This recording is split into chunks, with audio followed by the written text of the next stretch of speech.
Isa ka ba sa nag-aabang sa pagbabalik ng Postal ID application dito sa Pilipinas? Well, meron tayong pinaka-update as of this November 2023 mga ka-vlogs. Kaya panoorin lamang ang video na to hanggang sa dulo. Hold up.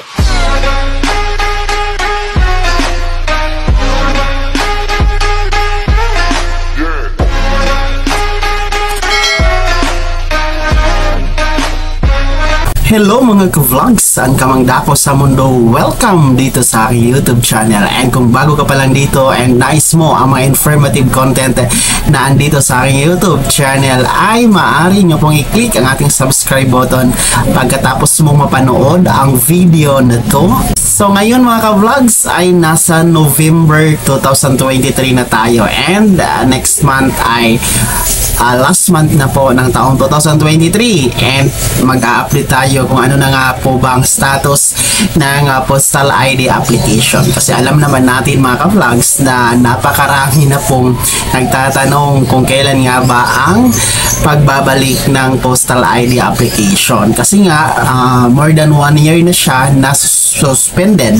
So suspended po siya, ibig sabihin ay wala pong operation, no? Wala pong tinatanggap na aplikasyon ng Postal ID application buong bansa po, nationwide. So suspended po siya since January pa this year. So magtatapos na nga po ang taon na to, and hindi pa po siya bumabalik. So marami na po ang nagtatanong kung kailan ba talaga magre-resume, kasi nga ang Postal ID, alam naman natin dito sa Pilipinas, ay nangangailangan po ng mga valid IDs, and isa nga po ang Postal ID sa pinakamabilis and pinakamadaling kukunin ng ating mga Filipino na mga ka-vlogs yan para sa kanilang mga transaksyon, gaya po ng mga bank transactions, no, mga money remittances, and especially nga din po, no, sa pag-process ng passport sa DFA. Kasi sa DFA mga ka-vlogs, no, primary ID talaga yung kinakailangan para makakuha ng passport, and isa nga itong Postal ID sa primary ID na pinakamabilis ang pinakamadaling makuha mga ka-vlogs, no, sa loob lamang po ng isang buwan to 3 months ay makakarating na sa iyo ang iyong Postal ID. And meron nga po itong rush na 7 days lang kung doon kayo kukuha sa main office in Manila. So problema lang din po talaga ngayon kasi wala pong operation. So ang ginawa ko po mga ka-vlogs ay pumunta po ako kanina sa postal or post office dito sa Davao City. So since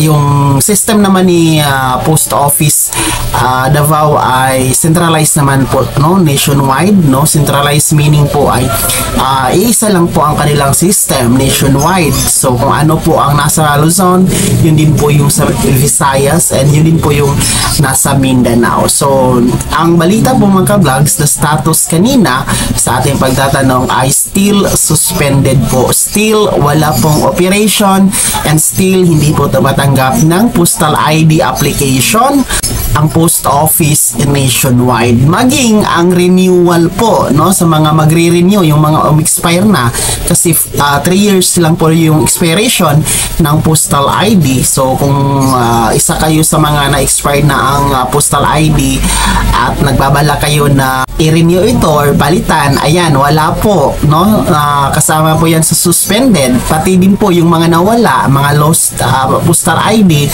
and gusto nyo pong palitan ng ibago, ayan, wala din po yan, kasama po yan lahat, no.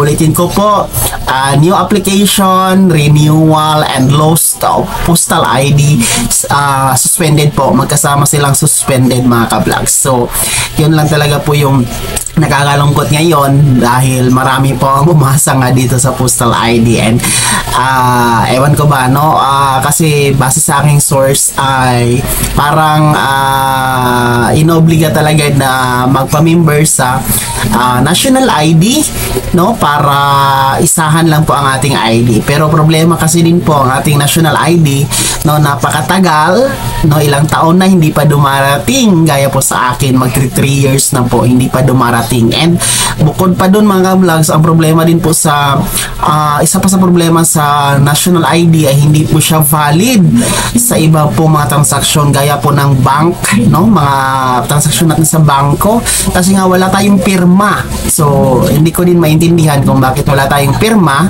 sa ating national ID na meron naman tayong pinirmahan, no? Nag-biometric naman tayo during the registration. And pangatlong problema dito sa national ID ay madali siyang mag-fade, no? Madali po siyang ma-erase yung mukha, madali pong ma-erase yung buong card. So I don't know kung ano ang problema, kasi malaki naman ang budget dito sa ating national ID, and hindi ko talaga alam, no? For me, hindi talaga maganda yung quality ng ating national ID, no? Kaya hindi na ako hindi na nakakapagtataka na hindi talaga ito tinatanggap sa mga major transaction natin. So, ewan ko ba dito sa Pilipinas mga ka-vlogs, no? Napakabulok ng sistema, pahirapan sa mga Filipino, and napoprowisyo po ang mga aplikante natin, lalong-lalo na ang ating mga OFW. So, sana naman maayos ito ng post office, maging ng ating PSA sa ating national ID. Sana panawagan natin na mas lalong madaling panahon, sa mas lalong madaling panahon ay maresolba na ito, and we hope na pag tungtong ko ng 2024 by January ay magre-resume na po lahat, nang sa ganon ay lahat na po ay hindi na mapoporwisyo. So para naman po ganahan po yung ating mga ka-vlogs dyan na magbayad ng tax, no? Kasi nagbabayad tayo ng tax, ganito naman yung ating sistema sa ating mga ahensya ng gobyerno.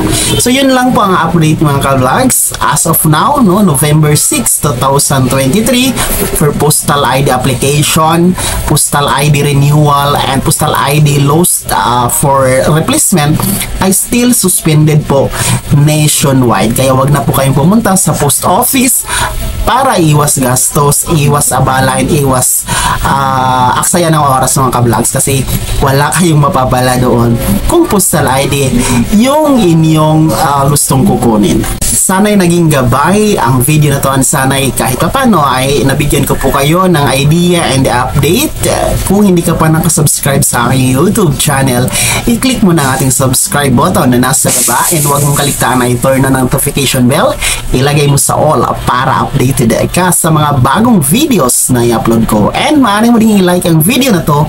Kung meron ka pang mga katanungan ay maaari nyo i-komento sa comment section na nasa baba. Muli po, ito si Daniel Timpawa na nagsasabing kung tunay kang kaibigan, please, pautang naman dyan. Bye-bye!